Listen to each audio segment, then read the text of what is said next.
Good evening, everyone, and welcome to our May 22nd meeting of the DEI Committee.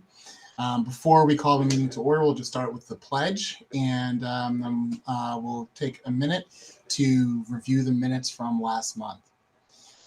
Pledge allegiance to the flag of the United States of America and to the republic for which it stands, one nation, under God, indivisible, with liberty and justice for all. So we'll just take a second to review the minutes, which are attached in the agenda, and I'll be waiting on a motion to approve the minutes. Motion to approve the minutes. All right, motion. Do we have a second? Second. All right, Tayan. So motion Tibisai and Tayan with a second. So the minutes have been approved.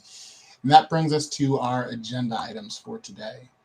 And as per usual, we'll start off with some reports from subcommittees and some of the recent work. I'll get into communications and just start by saying communications, we were unable to meet this month, just given that literally every single person on the community subcommittee ended up having conflicts at all of the exact same times. So that one wasn't able to happen, but we'll plan to get together in advance of our June meeting. So for community engagement.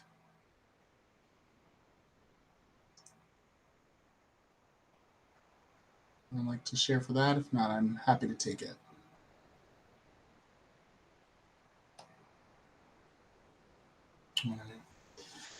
So for community engagement, I'll start by sharing some of what we saw most recently in our fireside chat that was just a couple weeks ago. And something that stood out in a really, really positive way was just another affirmation that it's nice. Community members like that we have things alternating between daytime and then some in the evening. A couple people mentioned that they wouldn't have been able to attend a fireside chat in like the one that was on the 16th. They're like, if this had been the evening, I wouldn't have been able to go. So a line that came of it that was really impactful to me was that someone mentioned they felt that that was in a way us being equitable, and they felt parity in access just in terms of people's obligations and responsibilities at home. And a major point, we've talked about this with the subcommittee before and for a bit now, but to try to do both in a month. So rather than folks having to wait 2 months as we alternate between, having both a daytime fireside chat with some of the engagement committee members and then an evening one with others. So that way, you know, especially if we divide that task up, then it's not going to be anyone having, you know, just lots of extra meetings, but it still is us being able to engage the community in a meaningful way. The other thing that emerged that's worth us talking about, and also just with communications to spend time thinking about, and I want to do this as a request for everyone here, is for us to just think about ways that we can continue to advertise fireside chats and make sure that we communicate in our own circles using our own social media and other such platforms. One of the things that emerged was that some folks had a hard time trying to find the time for the event. So we just want to make sure that we're doing everything that we can. And, you know, one of the things that's been successful with that has been partnering with PTAs. I know a representative from the FMS PTA was present at the most recent fireside chat and mentioned how that's on their socials. So I'll just use that as a segue to go into some of our PTA meetings and some of the connections that we're trying to do. We are aware that there are still some PTA meetings that we aren't able to get someone to, but that's definitely something where we want to try to have that ironclad for next year, at least to the extent possible. We do have people going to, some actually go to 2 of the meetings, but it definitely is an invaluable connection, and it's certainly helpful, I think, having you, Tayan, just as part of the committee, because, you know, even without being in another committee, you still function in both capacities. So I think the PTAs are an incredibly important partnership for us to maintain. So those are the main things that we talked about, in addition to some stuff related to the cultural fair. And I'll circle back to when we had a cultural fair, I'll circle back to it in DEI in action. And I'll touch on the parts of our discussion there, because that discussion happened in like 3 different subcommittees. So I think it'll be best to centralize it later on. So anyone else from community engagement, does that feel like a good summary of the most recent meeting? Yes. Okay. So on to research. Nina, did you want to go or do you want me to go? Yeah, we had some like we weren't sure who was going to be presenting because we all had some family things happening, but you were the last to take it, so I'm gonna hand it Okay. off. All right.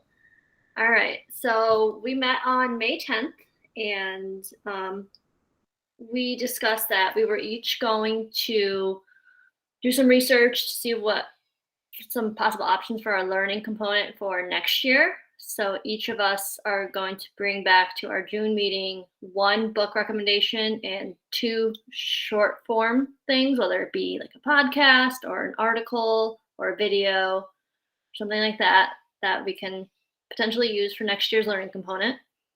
And we also discussed about continuing the focus groups for each building for next year. Parents really wanted to keep happening, and there was a lot of positive feedback about them. And when it comes time to advertise for those focus groups, the PTAs could help with canvassing community members and their interest for those focus groups. And that was pretty much, that was it. We had a short meeting. Thank you. Yeah, much appreciated. And for our last subcommittee, we have student voice. Though I don't recall if we actually picked someone who was going to share out. If someone wants to, they can. If not, I'll do it. I think I was going to present out, but I just You got it. If I miss anything, because I was just en route back from the high school, please fill in for me. So our big is the upcoming anti-hate rally that will be taking place on Friday at 3:30, and we talked about the importance of having the support of encouraging board members to attend and community members. In addition, we talked about ways that we might be able to engage the community into possibly participating.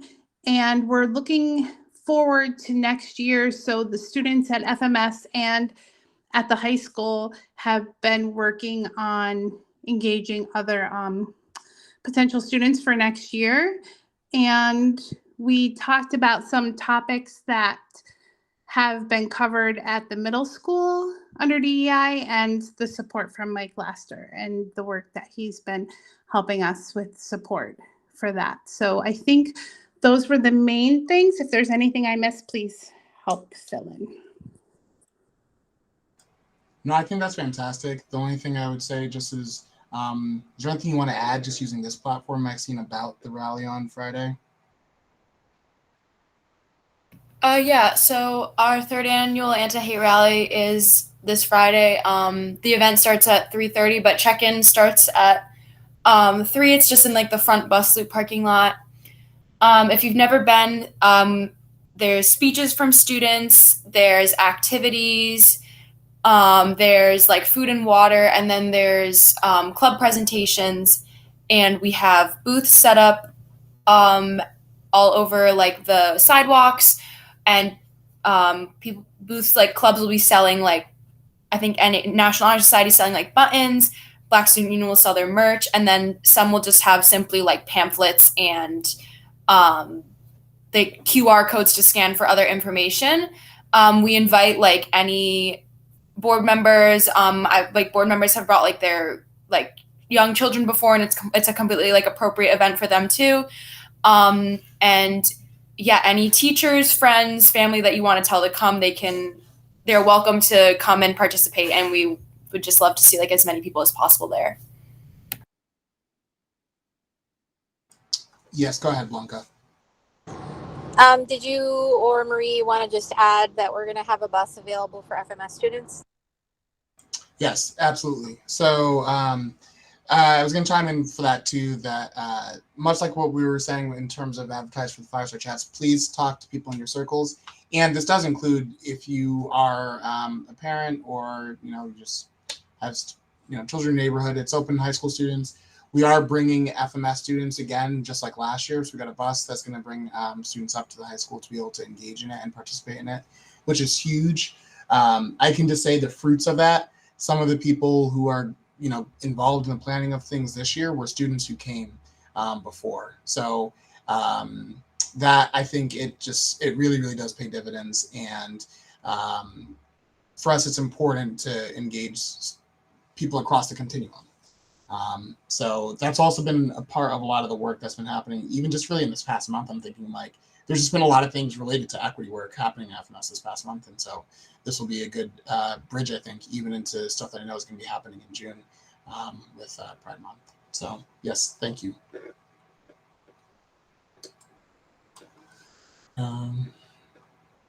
We're all set with committee updates and there's no questions, then I'll turn it over to Dr. Wiles for a membership update. Yes, it definitely Thanks so much, Matt. So first of all, I want to thank everyone who submitted a letter of interest to be considered for one of the openings for this committee for next year. We had a number of letters. I want to thank Maxine for writing a lovely letter to do some additional recruitment to our faculty and staff, which generated some additional interest. So the plan is actually the Board of Education tomorrow night in executive session is going to be reviewing all of the letters of interest and making some decisions about who will fill in the open spots for next year. The plan is to appoint those individuals at the June Board of Education meeting, and then include the new folks at our final June meeting of the DEI committee so they can get a feel for what it's like to be a part of this group and participate in the discussion and in the learning. So we're looking forward to all of this work. And again, my thanks to everyone who submitted a letter. Excellent. Thank you very much. Move on to something that is at least equally as exciting. I'm not saying that for selfish reasons or anything, but an update on the teacher on special assignment for DEI. Sure, I am happy to jump in on this as well. So we have built into our federal COVID dollar spending plan for next year what we call a TOSA, or a teacher on special assignment. And that'll be an individual who will work in the role of teacher, but will be assisting Matt in doing a variety of tasks to support the way we build capacity among our team to do the work around DEI. So the teacher on special assignment will help with professional development, will help with gathering resources and materials, will work with our curriculum cabinets on their various projects. We'll have contact with students to assist in those kinds of one-on-one or small group activities that we just can't spread Matt quite thin enough to get to absolutely everything. So we posted the position and it closed, I think it was last Friday. We have a number of outstanding candidates. The first round of interviews is actually for everyone who's applied to submit a video presentation of themselves where they respond to 3 questions, and we do our screening that way. This way it brings the resume to life. We get a sense of the individual, and then from that group we will select some additional people to come in for regular in-person traditional Gilderland, lots of people around the table interviews. So we're hopeful to have someone to bring to the board for the June board meeting. That's the plan. I'm happy to take any questions. I'll just add long-term. Oh, go ahead, Mary. You're muted, Mary. Oh, how about now? Am I good? Perfect. I just want to thank the board for doing this. Just watching Matt and all he has on his plate and trying to get it done, but just to thank the board for being so proactive when so many communities are going the other way, to see Guilderland take the lead. So I just want to say thank you and nice job. and Mary, that's a great segue, because the longer term plan is to move this from grant funding to the regular budget for 24-25. That's awesome. Yes. That's all I have, Matt, for now. Okay. Thank you, Connie. Elizabeth, and then Mike Lester. Maybe I can just say, I think I've said this before, but it bears repeating that we're so lucky to have Matt, because, it's going to be great to have another person too to help you out, because I guess with you working 24/7, it's still not enough. But, Matt has no life. He just like sleeps there in his office under his desk, and, eats nerds for dinner in his office. So, it's so amazing to have somebody who's just there all the time for students, to as a listening, as a person to go to listen. And so we're so lucky to have you, Matt, and I think it's going to be great when you have somebody else to help you out, so that'll be really helpful too. And I think it's light years from where we were before we had Matt, right, in terms of the feeling for the students. Thank you. Thank you very much. I appreciate that. Mike, then Tibisai, then Blanca. Mine's a more boring question. What's the timeline for the hire? Is that like end of the school year or summer? Do you mean for a start date? No, for the recruitment. The recruitment, but it's already closed. Okay. We have, I'm not going to have the right number of applicants, but we got a very good pool of applicants. They're now in the submitting the resume, submitting the video phase. We'll be interviewing. The hope is to appoint at the June board meeting, or if we have to do July. The individual will work a teacher's schedule, but with some additional days built in the summer for PD and that kind of thing. So we're on track. Tibisai?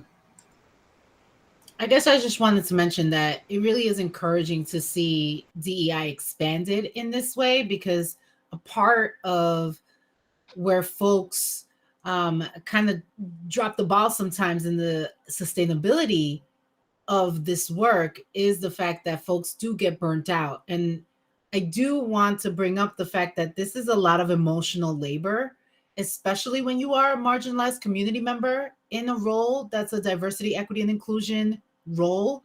And to have that added support from the school district, I think is invaluable, shows the commitment of our school district to continuing this work in a way that doesn't cause harm, right? Because Matt is one person, and it's been a lot of hard work, and I'm excited to see who ends up in this role and who ends up supporting this. But and I'm so glad to hear, because my question really was around the fact that it is grant funded. So the fact that the hope is to make this a permanent position down the road is absolutely wonderful, because to me DEI is just as important as budget, it's just as important as administration, it's just as important as special education, and we need to give it that what that deserves, especially now with everything that's going on in our country. I think that Guilderland and New York State should be leaders in really talking or walking the talk of acceptance. So yeah, definitely just kudos to Matt for everything that you've done thus far. But I feel very blessed to be a part of this community, and that we're continuing to push this work forward in a way that garners resources and garners some sustainability as well. Totally agreed. This really is an incredible community. Blanca? Tibisay stole some of my thunder. I was just going to say that I know that we all joke about how you eat nerds and you miss meals and you basically, sleep in your office because you're doing all this wonderful hard work. But, it is too much to ask of one person. And so therefore the addition of another staff member, I think is a recognition of that hard work and a recognition of the sacrifices that you've made for the district. So I'm just really encouraged with the fact that the budget passed and that you will be getting some assistance. Thank you. I appreciate that. As an aside, I know I need to be very serious right now, but I'm myself. So unfortunately, you get what you get. It's a wild card. Sorry, Dr. Wiles in advance, but I just have to give my promo for Nerds once again.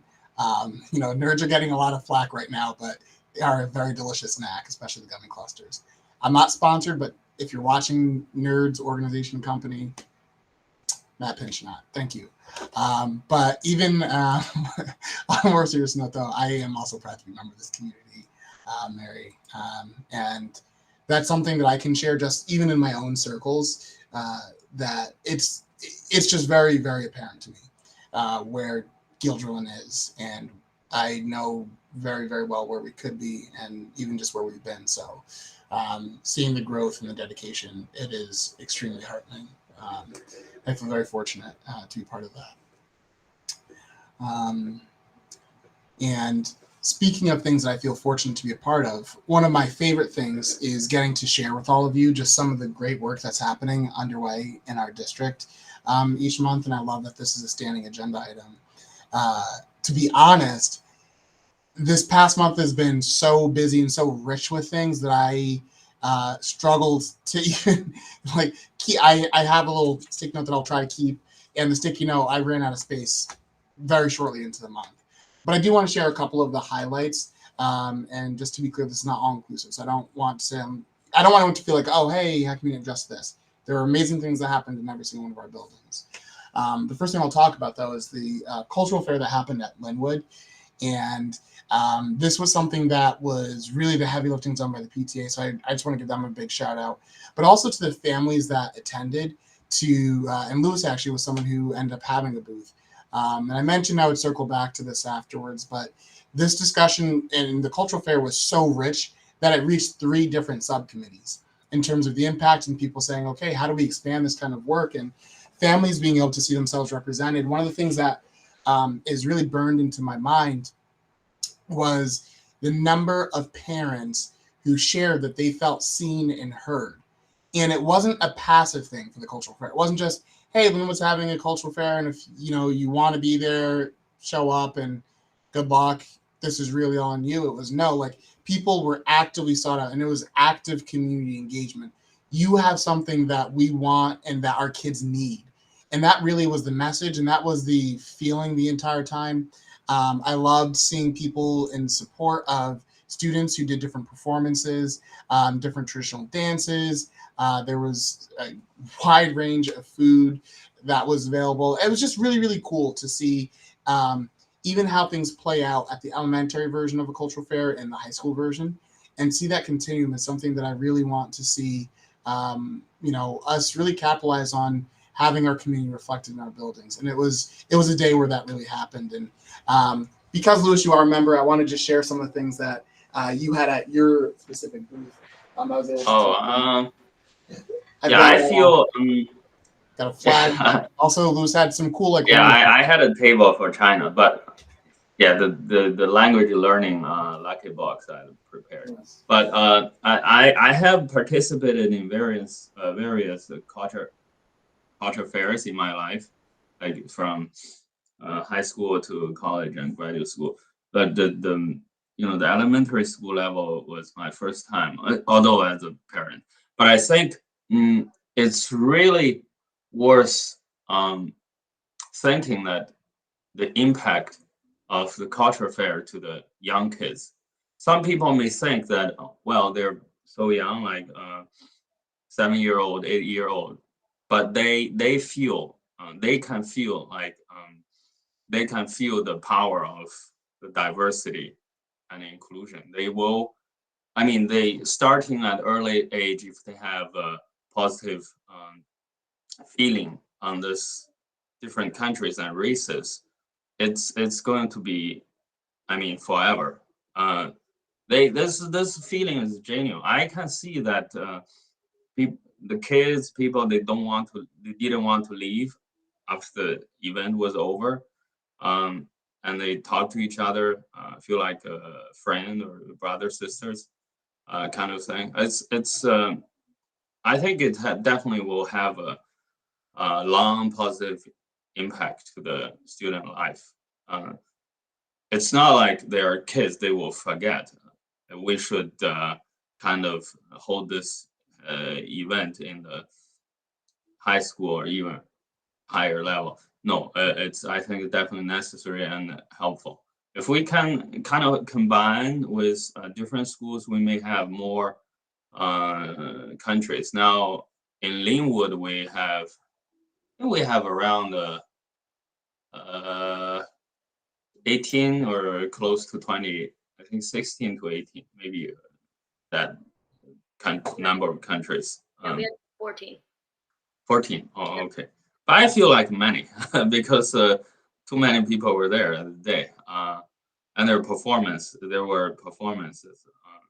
I can see that every table was carefully prepared.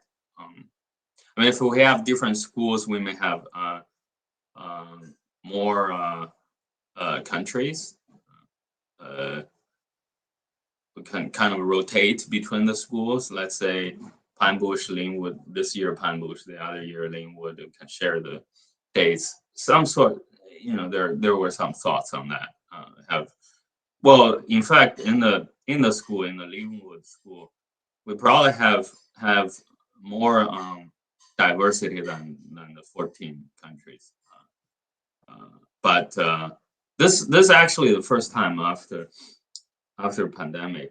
I think there was one before the pandemic. This is the second one. This is kind of just get started, but even this one is I think it was quite successful. So there are videos and pictures posted on Facebook, the Linwood PTA. If you have interest, you can take a look there. Interesting performance and a lot of colorful pictures. Yes. That's all I want to share. Thank you. I appreciate that. And I agree. It was special. And again, just a lot. I don't have enough praise for the PTA and the work that they put in engaging the community, because that's really what it comes down to. And so, jumping from there, we also had some other, just keeping elementary for a second. Eric Velasquez was able to come in and visit all the different elementary buildings.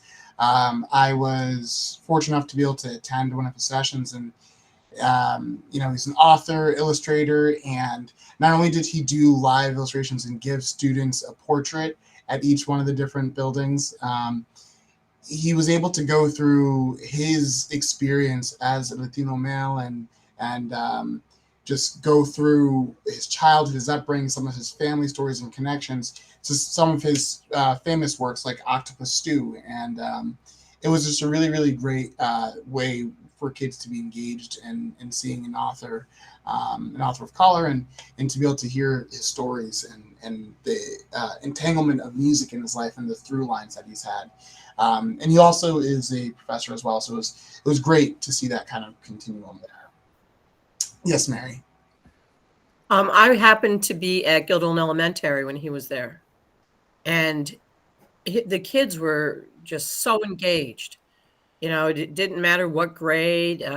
He was very, very good. Yes, he was incredible. And much like I was giving the PTA its flowers at Linwood, I'd also like to give our librarians their flowers here. This is definitely hard work that they put together and spent a lot of time organizing to give our kids this rich experience. So I definitely give them their flowers. Maxine? I don't think as an elementary schooler I had many exposures to culture and diversity, in terms of the authors coming.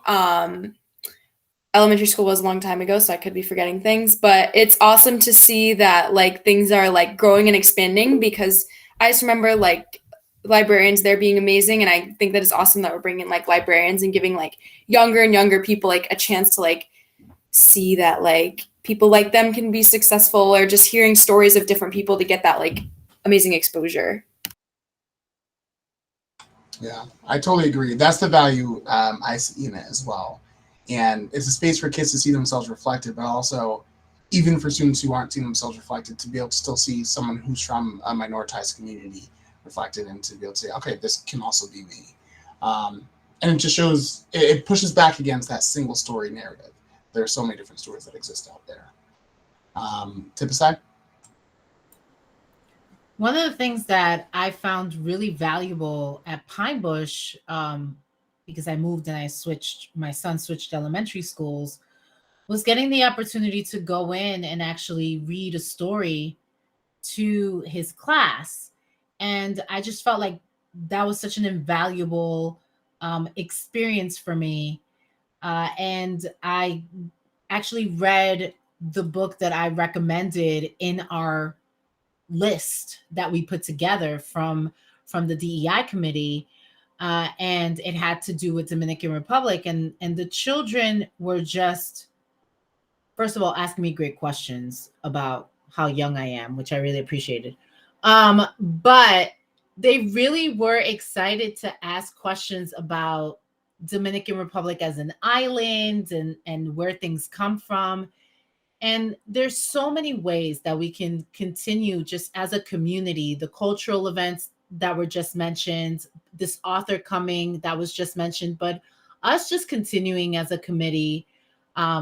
Sadly, I won't be here next year, but that this committee will continue to, I'm still going to be engaged, Matt, you already know, but to put out information to our community, to bring into our schools, and different ways that we as parents can be engaged, but not just parents, because there were grandparents that were mystery readers as well, which I thought was a great element to it. My kid didn't know that I was coming. But there's so many ways to continue to be engaged with literature and with books and with that parent engagement and going into the classroom. I can tell you that it was really cool for my kids to come home and tell me that there was an author that was talking about an abuela, because we're Latino, so an abuelita, like that's a huge thing for them to hear and for them to be affirmed by an author. So yeah, I just think that we're doing the right steps. We just need to continue to engage our community and make sure that our children are seeing these different stories, because I'll tell you, they really want to know and they're so interested. And it was just so lovely to have children from other cultures say to me, "Oh yeah, there's big bats in my country too that my mom talks about," and making those really organic connections. I just think that we're doing the right things and we just got to keep pushing forward. So I appreciate everything that's being done in the space. Thank you for sharing that. And I totally agree. I think those affirmations, they're invaluable. And really, it is reflective too of work that when you speak about, the mystery, reader and all those things, work that's happening across our elementary buildings. I think it's so incredible. And I'll touch more on that next when we look at some of the action plan stuff. But that's an intentional thing that our teachers are doing.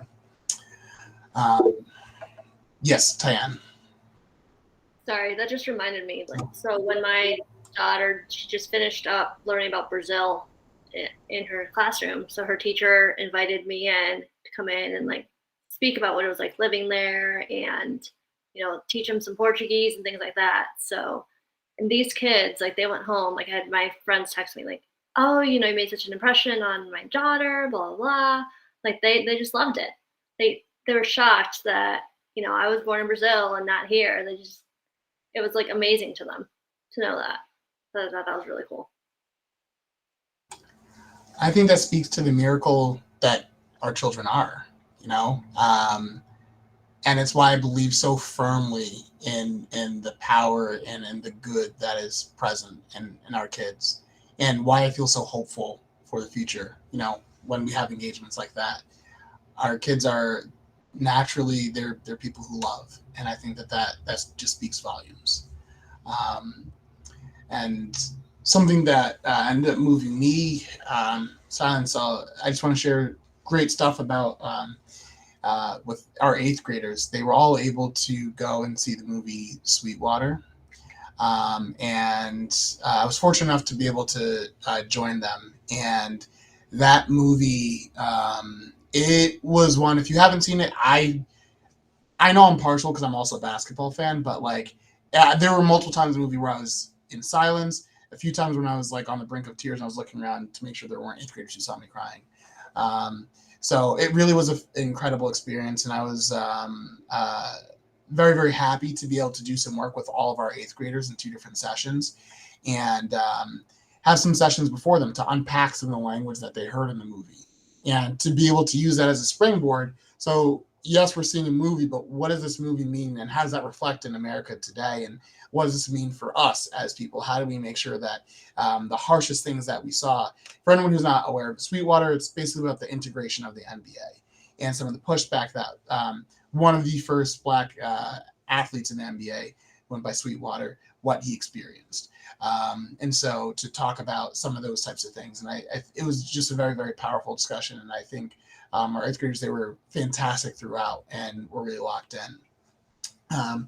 And along the same lines with the Training for Understanding, which is a program that has existed at the high school for a while, but it's changed, evolved, and every single time we try to do something a little bit different with it. Particularly the middle school versions are different, but Brian Mazza, an assistant principal at the high school, him and myself, we were able to do some work with all of the modified athletes at FMS, and that was really a great session. And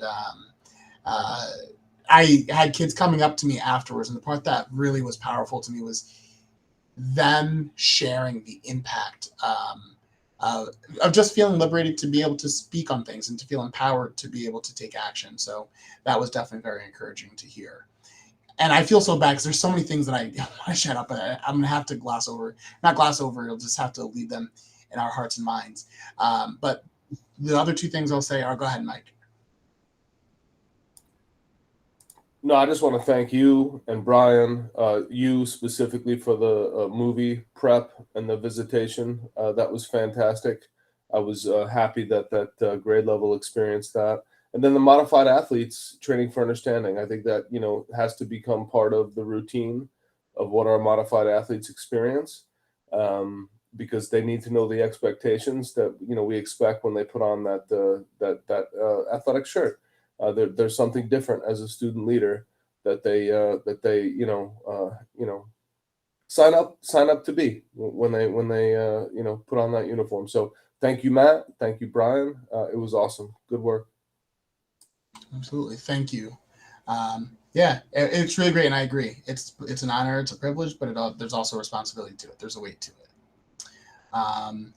And this one, I wanted to just also acknowledge something that one of our own members has actually been a winner for before. But for the 3rd year in a row, we've had a Giljoin High School student be awarded the winner of Siena College's MLK Courage Award. So Maxine Alpart was a winner last year. So that, right to the surprise of no one here. So Maxine was a winner of that award. And this year, Abigail Tyson was the winner. So we have a tradition just really of Giljoin students performing excellence. And for people not familiar with this award, it is one there are very, very few winners. I mean, this year, I think there were 4. So it's a very, very selective award, and it speaks really to the character of the recipients. But it's something that I'm incredibly proud of, to know 3 different people who've won this award. So it's really, really great, and I just want to throw them their flowers. So that's a tradition I'd like to see us keep doing. And at this point, I feel like it's starting to become a Giljoin cultural norm to see that. Yeah. So thank you, Maxine, for being part of that legacy. And for anyone who's curious, the first student was Jessica Arian-Bua, who graduated a few years back. I know some of you do know her, but yeah, so Jessica Arian-Bua and Maxine and now Abigail Tyson are 3 people who've won that. And the last thing is just a reminder again, we've said it earlier, but the anti-hate rally is coming up soon. So we're definitely looking forward to people being able to engage in that and join us on Friday for that. And to see the work that our students have put in. We've already had our first 7 p.m. night of prep and planning as of last week. So, just please come out and support the work for the students. It's not a small feat that they do. So they put really their hearts and souls into it. So it would be greatly appreciated. Come one, come all.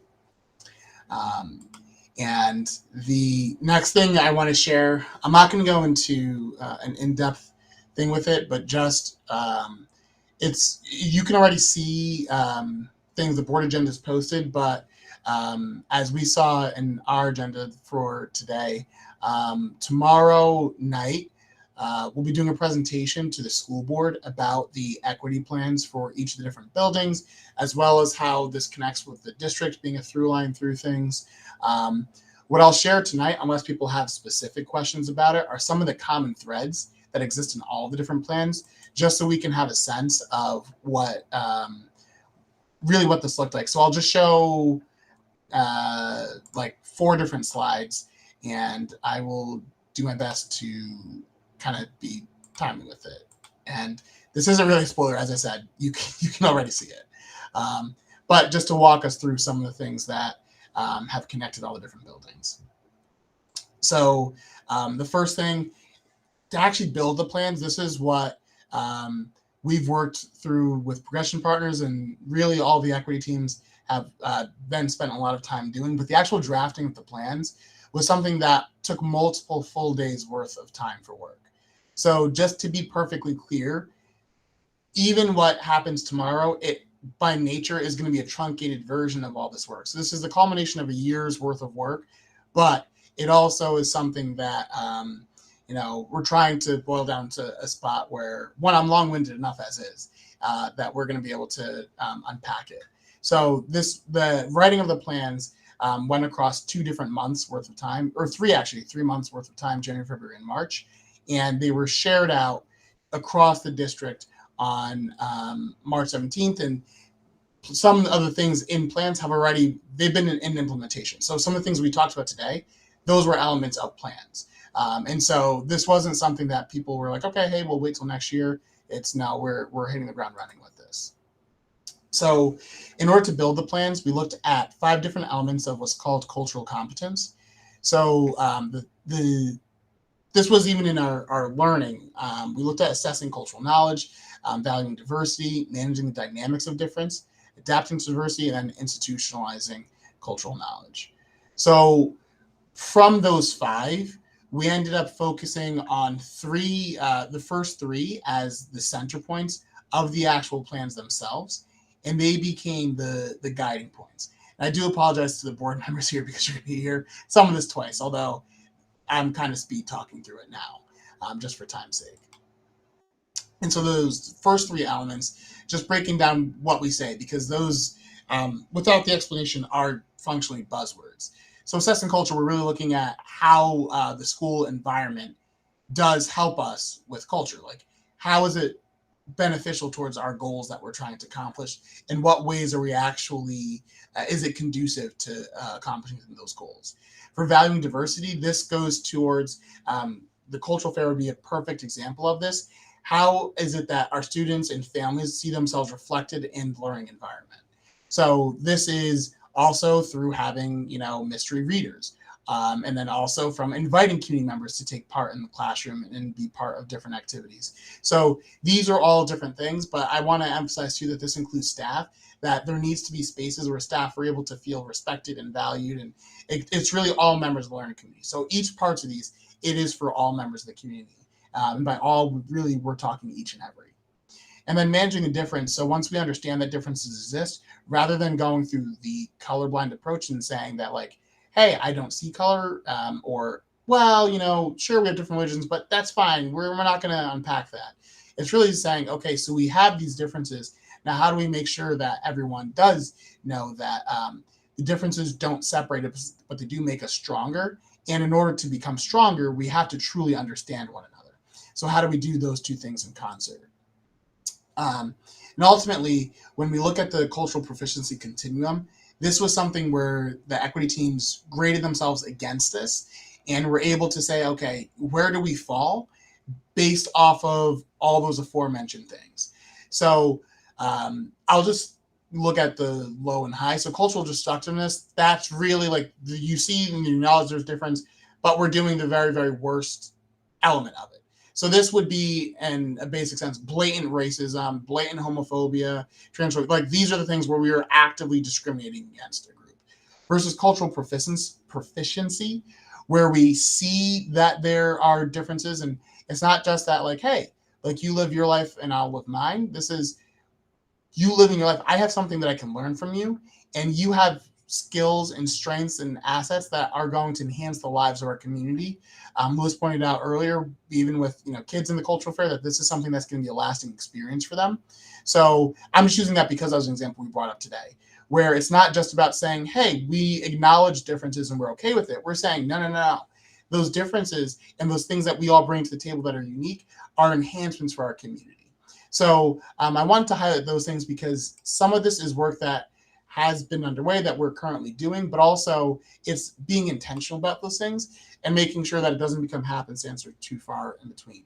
So those are all of the ways that we approach things. And then for different buildings, all of our buildings are using data-driven decision making. So this is both qualitative data, which is things like the equity learning walks, the focus groups that Tan UX also spoke about, focus groups and how we want to continue those. It's things like that. So it's commentary from students, staff, community members, and everyone in between. And then the quantitative, this is the state reporting data. This is testing data, attendance data, discipline data, things of that nature. So everyone's reviewing that. Everyone's using this to be able to guide what our steps are. And this is why each building has its own plan, because those elements look different per building. And the district is really just making sure that we're connecting them, we're moving towards a cohesive vision. Then when we think about another element, it's really just the progress monitoring. So every group is going to be monitoring their plan and then adapting it over time. This includes with input from staff about things that are working and not working. And if the populations of a building change, if the needs of a building change, the plans are going to change in accordance. So while we do have provisions for 1 year, 3 years, 5+ years, we also know that it has to be elastic and responsive to the situations that we have before us. And then the final part that I'll just share that all the plans have in common is accessibility to the building. That was just one of the threads, and this comes in a couple of different ways, whether this is physical accessibility to the building, whether this is across languages and different cultures, and making sure that, okay, if I'm someone who moves to the United States, and if I'm someone who doesn't speak English, could I go into a building and navigate and find where the main office is? Things of that nature. So making sure that while, yes, we may have signage that exist in English, how do we make sure that the building is accessible to the entire community? And those are some of the things that exist in all the different plans. And if you want to see part 2, like and subscribe to my YouTube channel, or just come to the board meeting tomorrow. And are there any questions about that? I know that was very brief. There's a lot of information. But yes, go ahead, Elizabeth. So I have a kind of same thoughts that everybody's already been saying about the cultural fair. I think it was I went to the Linwood Cultural Fair. I think I went the last time a few years ago, whenever that was. But it's amazing, I think, to be, and as Lewis was saying, for little kids too, to be able to see these different people to get a glimpse into other cultures. So normally, people who aren't Indian might not see an Indian dance or see kids preparing for one or see, what goes into preparing for it.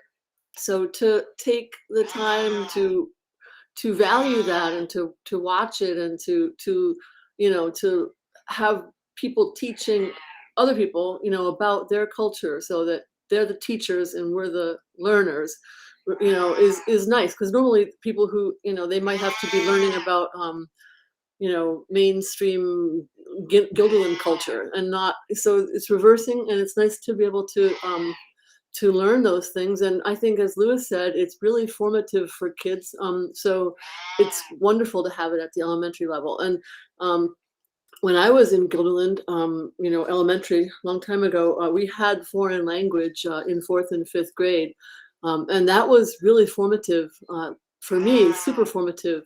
So, you know, I don't know if we could ever go back to that, but it was great to have language in the elementary school. And about the fireside chats, I think we talked about at the one fireside chat recently that you and I were at, Matt. We talked about the possibility of having hybrid ones because we were saying that some of the people in our community who are from other countries who, you know, they may not all have cars, so it may not be easy to get out either in the daytime or at night.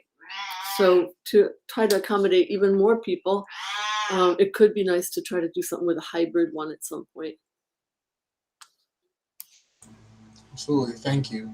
And I would definitely agree. Yeah, the hybrid discussion is one that put a lot of thought into. I'm trying to think the tough part is making sure that if we do it well. It doesn't become token where there's a laptop set up in the corner of the room and folks at home aren't able to hear and see. And that I go back and forth. I'm like, would it be better hybrid or a fully remote option if we're going to do a digital one? So that's the thing I've oscillated with. But I think that that's absolutely an important part for the community to dive into more, especially going into next year when we try to reformat some of these in general. But yes, thank you. Were there other questions about anything I shared with the plan? Again, you'll be able to see things in more depth tomorrow.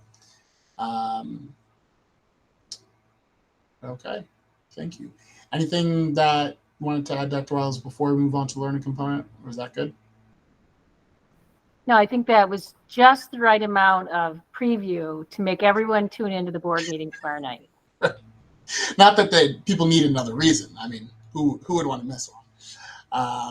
All right, then I will turn things over into the very capable hands of Miss Maxine Alpart. Hello, everyone. So the learning component for this month was sent by Chris Yeager, and it's the alarming rise of anti-Semitic behavior in schools. This month, I believe, is like Jewish Heritage Month. So I'll put the learning component questions in the chat. But a lot of the article talks about how these acts of anti-Semitism are sometimes not seen by students as hateful. They're seen as like a trend, or they're seen as something that like is funny or that their friends are doing. So how do we treat acts of anti-Semitism when students view their own actions as part of a trend or don't understand the ramifications of their actions?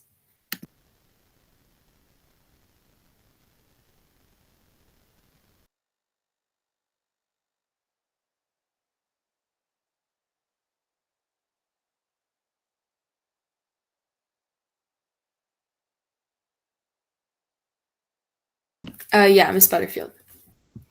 I don't have a great answer to this question, but I do think it's interesting that we just spent the last few minutes talking about introduction of cultural concepts to elementary school kids, because I think that will help sort of mitigate some of these,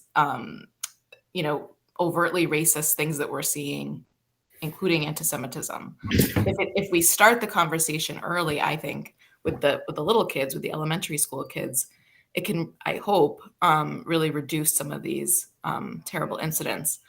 The other thing I just wanted to comment on was I was scrolling Twitter right before this meeting started, and either WTN or WNYT just had an article about a swastika found at one of the Great Barrington schools, and the timing of it was really ironic given the fact that I knew that we were going to be discussing this tonight.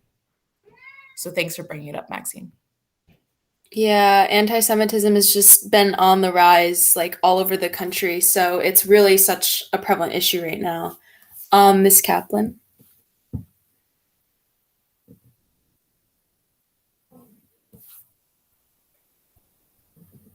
You're muted.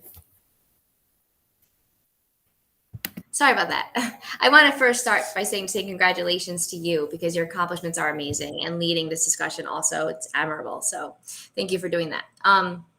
But yeah, I mean, as a teacher and a parent, I've seen it in many ways. Like, I'll be honest, I will tell you that when I teach topics that are, for example, the Holocaust. I don't know if it's because the topic is uncomfortable. Sometimes that's how kids respond to being uncomfortable, but there will be kids that start laughing in the classroom.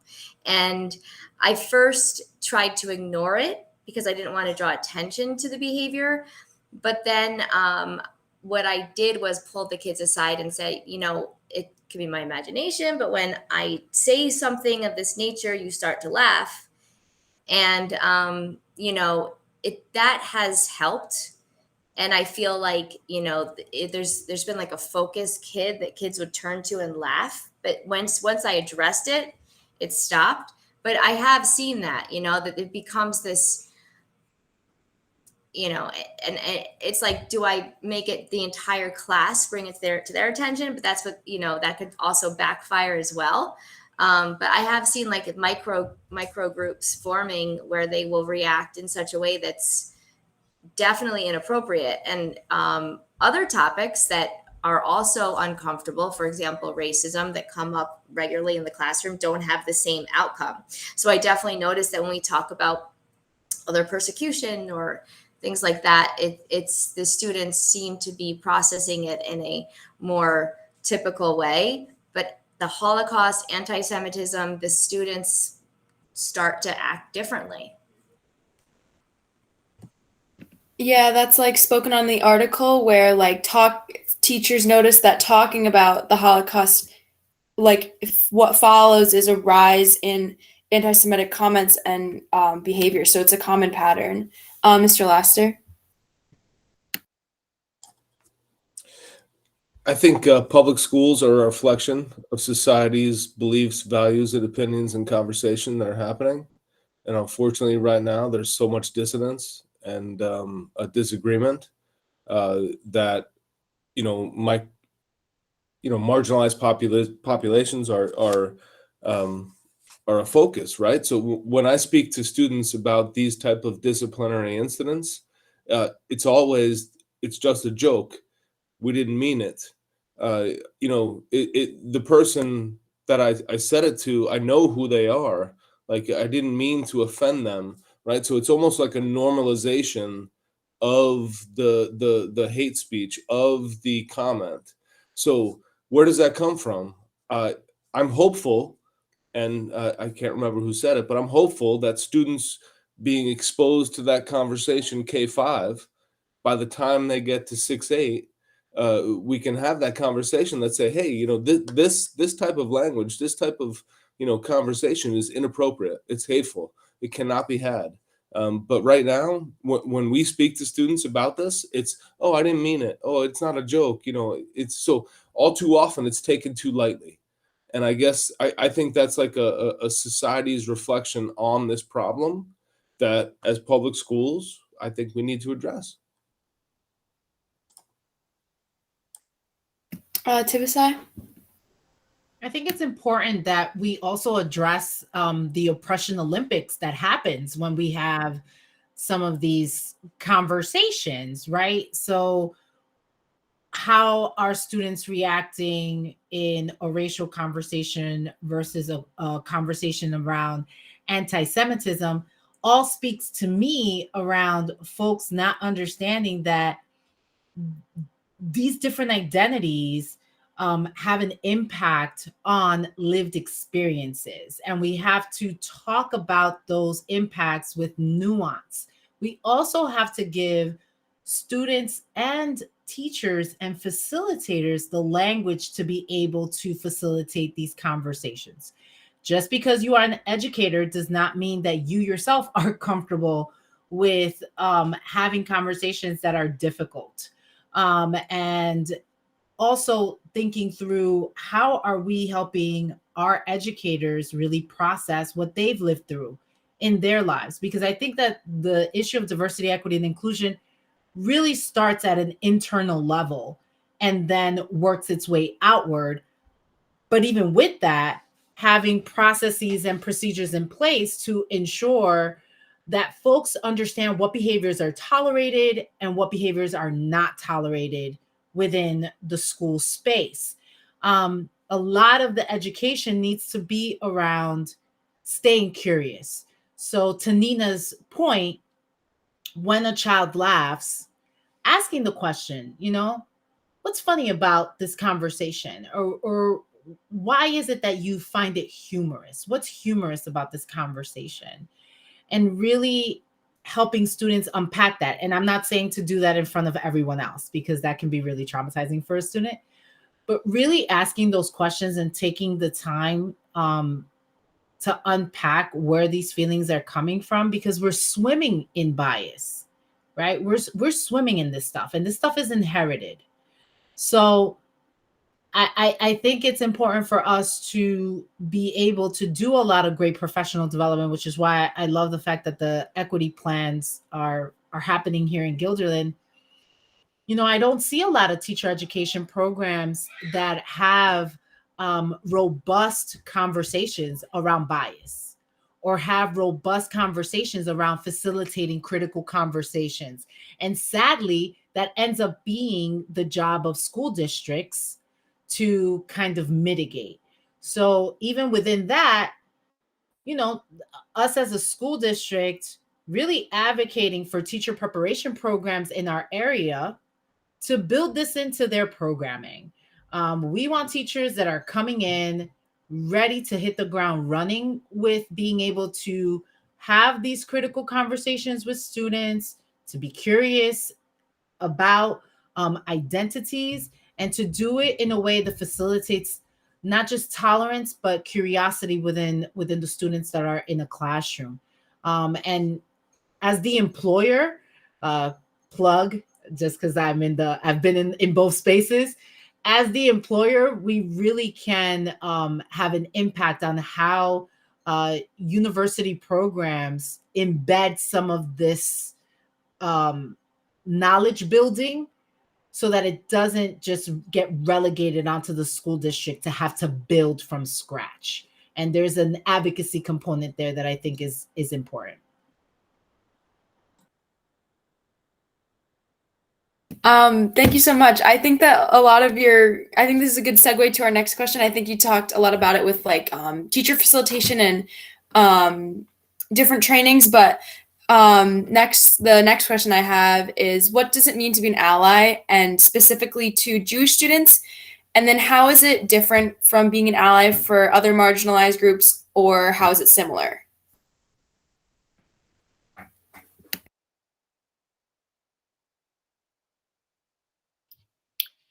I can speak to that a little bit. I feel like some of these biases might be like implicit bias, and just like being called out, when that happens, like, that was offensive. You may not think it was, but what you said was, like, people maybe sometimes don't generally think that it is offensive. And I think just calling them out helps bring light to the fact that it actually is. Blanca? I would say that when, first of all, affording a space, and for us, it's a safe learning space in the district where Jewish students can feel comfortable and safe and share their cultural and religious beliefs. But then also, as human beings and parents and members of the community, shut it down. If it's happening in front of you, shut it down. And there are actually ramifications for that. I will give a personal example. I took a few kids out on an outing, and with my own children, and I actually ended up taking home one of the students in the car. I took them right back home because they were using a derogatory term to refer to one of the other students in the car. And I asked them 3 times, and then I took them home. And so, yes, I still feel repercussions from from the parents of the child that I returned home. But I think we all need to stick our neck out, because we can't influence change if we're not willing to take the risk ourselves. That's just like an amazing message. Speaking on safe spaces for Jewish students, I know that our high school used to have a Jewish Student Alliance, but I think it's really important that, and it means a lot that there are adults out there that are willing to go to that length and not and like not put up with that behavior to a point where like you make that child like accountable for their actions. Mr. Pinchinat. Thank you. Just kind of to Blanca's point, and just a non-subtle way for me to give another plug for the rally, that delineation of actions and inactions that you took right there, one, the theme of the rally is allyship. But one of the activities specifically goes into the difference between someone who's a supporter, someone who's an ally, and someone who's a co-conspirator. If you're familiar with Bettina Love's work, then co-conspirator is going to sound familiar. If not, again, come and learn more about it. But in essence, Blanca, in that moment where you decided to take the child home, that was you functioning in that like highest capacity, that co-conspirator, where it's like, no, I'm not just going to say, oh, I'm sorry, that must be harsh. You were taking an active stance and saying, okay, in this moment, I can actually influence the environment.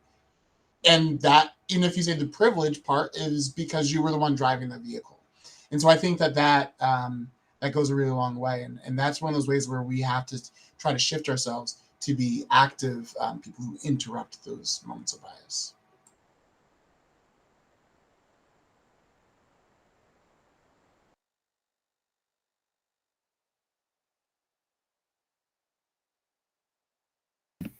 I mean, I can speak a little bit from personal experience. I am Jewish, and I have been told I do not look Jewish, even though there is no such thing as a Jewish look, because Judaism is a religion. I think that something that's a difficult part of it is that it's not always obvious, or it's not always obvious to people. I've had people say like incredibly anti-Semitic things right in front of me, and their excuse was, I'm sorry, I didn't know you were Jewish, rather than just, I'm sorry I said that. So I think that it's just important to recognize that, like, again, there's no look. It's not worn on. It's not it's not obvious to anyone that your remarks have power. People can hear them, and that like being an ally is just standing up and saying no matter what. Like, no matter if you think someone in the room is Jewish or not, you should stop that like behavior before it goes any further in any room that you're in.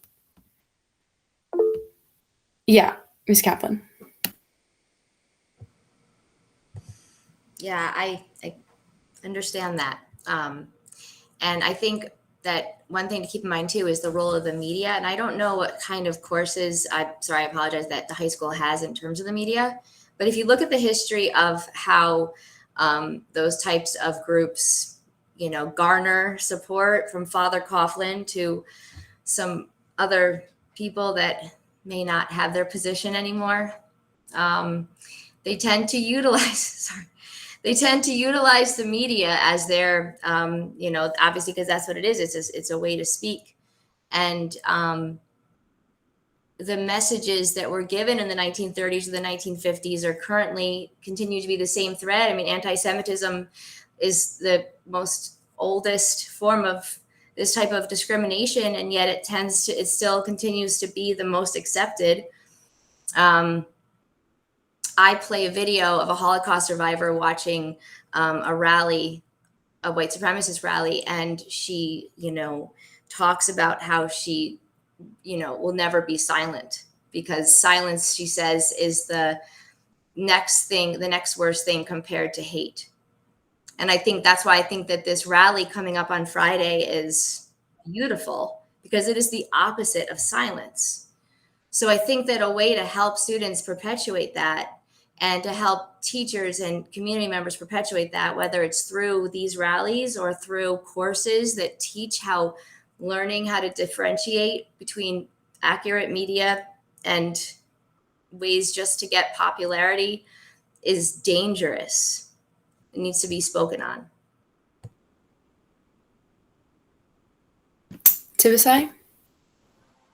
I agree. I think it's important for us to make sure that there is robust educational components that really touch on the through lines of anti-Semitism as it is perpetuated through the media.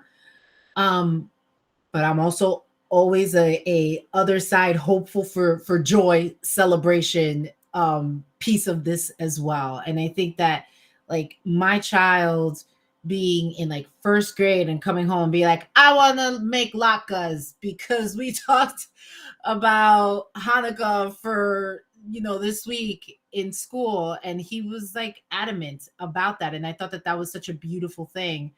And us as parents, again, just encouraging that encouragement. But the fact that that's not, I'll be honest, that's not frontal lobe for me, right? Because I'm not of the Jewish community, but seeing my son bring that into my home and start asking questions, that made me reach out to my Jewish friends and say, hey, throw me some latke recipes that are good, because I'm not going on the internet to do this.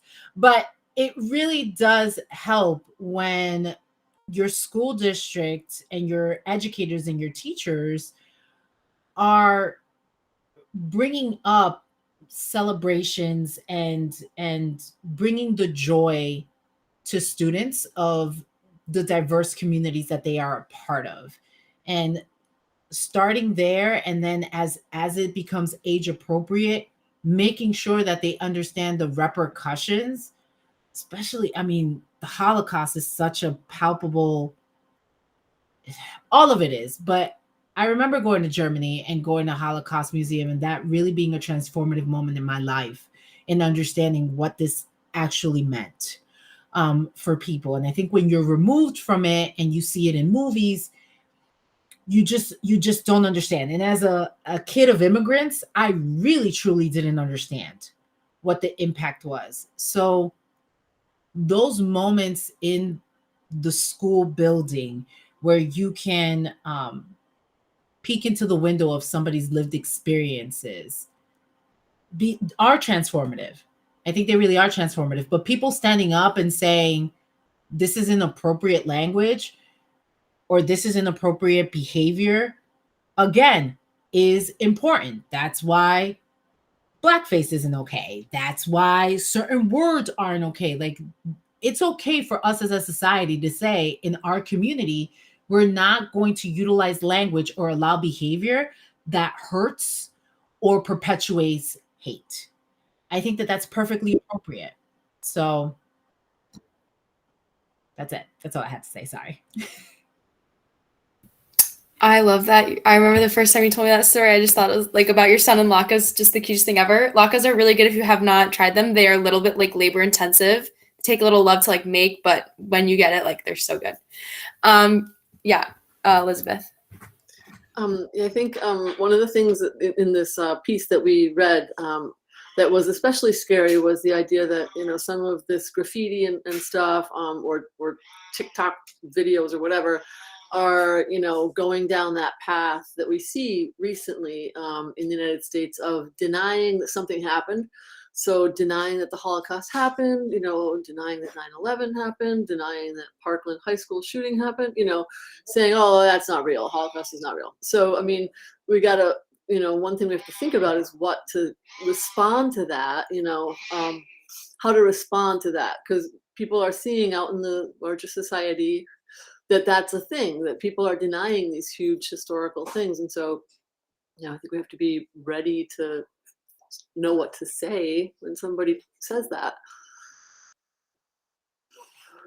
So I don't know what to say, but Yeah, to say. Also being careful with AI, because now what's happening is that folks can create videos and images that are completely fake to try and support these fake narratives. So I definitely think that media education, understanding how things like artificial intelligence works within the internet, and us also advocating for policies that regulate and that hold companies accountable for what they're putting out there, because I'll tell you, it is kind of scary when I think about how some of these technological advances are being used to, to basically create false narratives for young, impressionable minds. So now I'm going to move on to the last question, which is, how can we take the stories of students and use them to make a permanent positive change?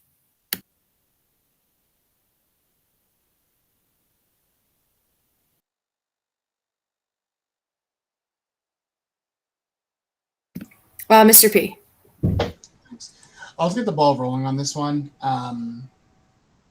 To me, one of the most powerful things, and I said this in a lot of different spaces, but one of the most powerful things is when we hear from students, because I think, and I have to believe this, that no matter where people may fall in a lot of different spaces politically, the truth is that we all care about kids. And when we are hearing and seeing directly stories of how language is weaponized against students and the ways that students are marginalized, to me, that compels us to action. And I think that it is unfortunate that it does require persistence, persistence in the storytelling, persistence in making sure that things are magnified, persistence in making sure that adults hear about it. But I think that it comes once we do this work to make sure that we don't stop until it's done. And I think one of the most dangerous things that we can get into is the idea of, okay, hey, I'm thinking I'll use the anti-hate rally. We had one, that was great. Well, if there are still more things that need to be said and expressed, then we continue that work as best we can. And that we lost some really strong leaders last year or the year before. So how's it going to work? Well, that's not good enough. I think it needs to become something that is imbued in the lifeblood of an organization. I see that happening here in Guildrond. I see that happening for sure with our students. I mean, the fact that it's been year after year after year, and I think that as adults, we have to follow that lead. And it's incumbent on us to do so. Decide. Humanity doesn't work if we destroy each other. We can go to school and learn about math and learn about English, learn about history. If we destroy each other, we're learning to do what? Nothing.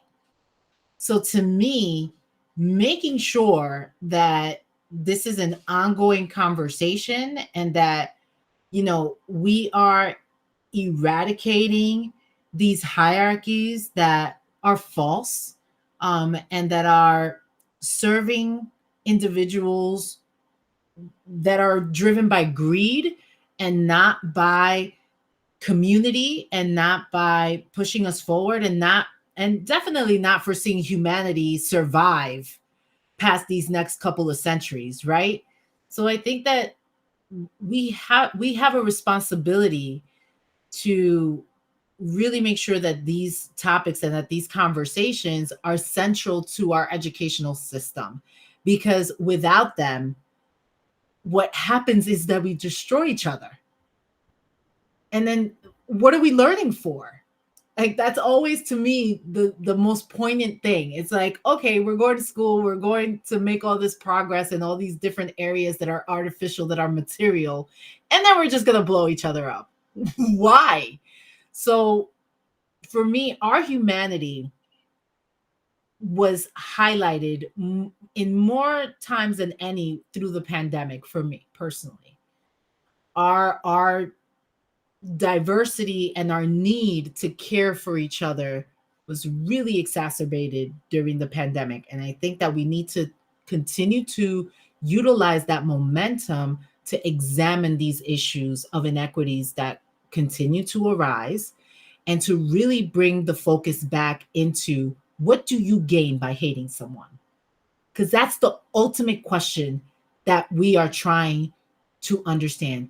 What do you gain from hating someone's existence, someone's choice to have a religious affiliation, someone's sexual orientation, someone's gender identity, who they are as a person? What do you gain in hating this individual? And where does that get us as a society and as a community? Because if educating our children is our ultimate goal, then we have to educate them for a potential future that exists, right? And that can only exist if we come together. And I truly, truly believe that. And that's my biggest hope, is that we as a society in this moment can understand that we don't gain anything by hating each other. We all lose. We all lose each other, and it's not worth it.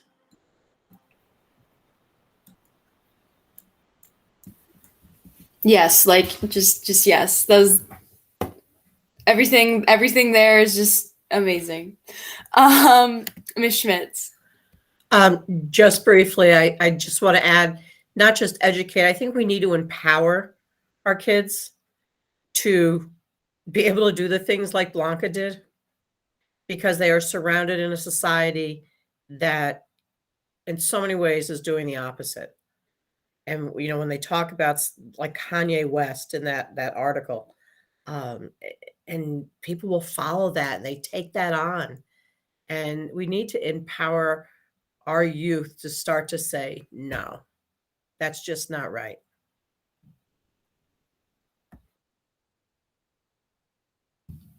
Blanca. Just building on what Mary said, I think that includes letting our kids know that it's okay to end friendships with people who are being disrespectful. My child did end up doing that. So it came at a personal cost to my daughter, but I'm actually really quite proud of her for doing that. But it was hard. So all I can do is tell her that it's worth it, you know, in the end, and that I'm proud of her. But I think sometimes it can be easier as a parent to be like, okay, well, maybe it wasn't that bad. You know, you don't want to lose this friendship that you've had for so many years. It's easier sometimes to just kind of coddle your child and try to protect them, but it is worth the investment. So I'm super proud of my kids, and I let her know, you know, I said, this is like really hard, but I'm super proud of you. And it was a rough summer, but she got through it. Additionally, I think in schools, if you're a staff member, listening to those stories and then passing them on, just to get back to your question, Maxine, you know, that's a legacy. Those stories need to keep existing and be retold so that we can continue change. So unfortunately we are out of time. Thank you so much, everyone. And I'm just gonna give it back to Mr. P. All right. Thank you so much, Maxine, for facilitating our learning component for today. You did a fantastic job and got sidetracked far less than I do. But in general, thank you, though, everyone, for your contributions for today. We've got just the final plug, I'll say. Remember, Friday, 3:30, Anti-Hate Rally, be there. And if you want to see more about our equity work, that's going to be at the board meeting tomorrow. Just trying the last things, I want those to be the last thoughts in our minds. At this point, we'll be waiting on a motion to adjourn the meeting if there are any other last minute comments.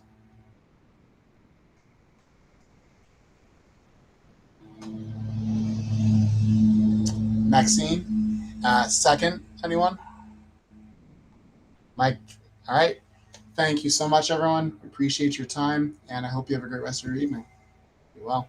Good night.